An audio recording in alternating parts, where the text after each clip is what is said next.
صلوات على محمد وآل محمد.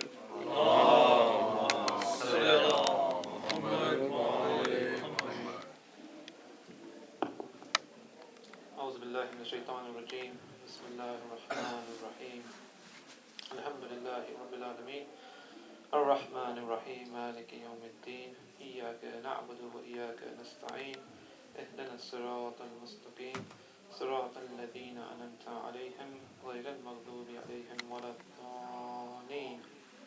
صلوات على محمد وعلى محمد. اللهم صل على محمد وآل محمد. Bismillah ar-Rahman ar-Rahim. I'm just going to recite a short poem which is talking about the 10th of Muharram, what happened to the Imam and his family as they approached the time of Zohrain and Asr and what happened in the evening. Bismillah ar-Rahman ar-Rahim. Imam Hussein stood for the freedom of life and soul of Islam, gave greatest sacrifice but not his hands, with the members of his kin and many of his friends, Hur, Muslim, and the friends those hearts so pure, they offered their lives as shield and cure. Thus tyrants came forth from the curtain way old, then peace was bought and lives were sold. And daring in the manners were the two young brothers, in the boldness of their moves were the teachings of a mother. Shaun and Muhammad, with the valour known as Haydar. Those children were slain, not the feeling of the mother. With a message from his father was Qasim bin Hassan. A radiant jewel of Islam was his glowing young son. But Qasim into pieces with a bride a day old.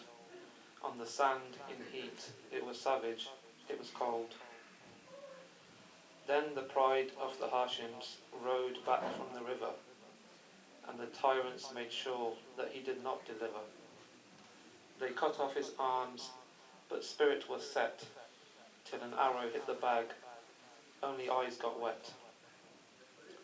Fell Abbas from the horse, with no hands for support. Then Hussein rushed to shore for a brother's end resort.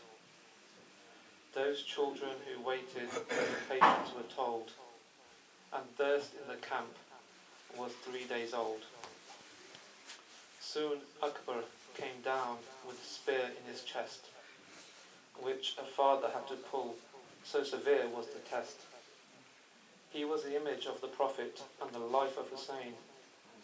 He was vision of a mother and the eyes of Hussein. Now the leader was alone, and he called for the help. Then a baby fell down, a response from the crib. This thirsty, pure infant was a son of Imam, who acknowledged his father and the call of Imam. Thus Hussein brought him for some water into the field, and showed them the baby's dried lips and appealed. But the 6-month-old got an arrow so thick that turned him over and tore his neck.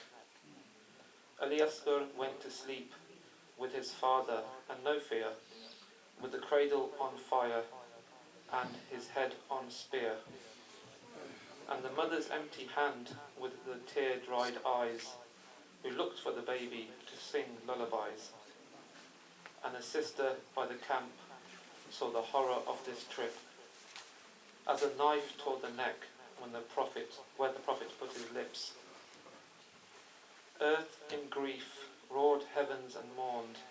Sand turned red when Hussein was torn. And a child full of tears with her tiny bleeding ears, bruises on her face and her thirst so severe. She ran for her father who laid beheaded, and cried for the uncle for help she needed. Sayyidah Zainab looked for her in the sadness of that night. She did inquire every soul in the land of the plight, but Sakina was sleeping on the chest of a body, with the love of the father from the fragrance of his body. Then the camp pushed down, while flames went up. Little children rushed out as their dresses lit up. It was not a night full of cries and the innocent quests. Shattered were the dreams and broken were the nests. All defences laid to rest after trials and the tests. Left to face one imam, even history would detest who fainted with the illness, faced torture and torment. A master of the pious and devotees ornament. Lashes on his back, heavy chains on imam. But ladies were the prisoners, what that was the wound of the imam. No veil for them, but the rope-tied arms, and grief soared high from Kufa to Sham. But the daughter of Ali challenged miseries with the messages, with the families in bazaars and deadly courts of savages, with the depth of the patience and the zenith of bravery, Islam was rescued forever from the slavery. Muhammad wa ali Muhammad salawat. اللهم صل على محمد وآل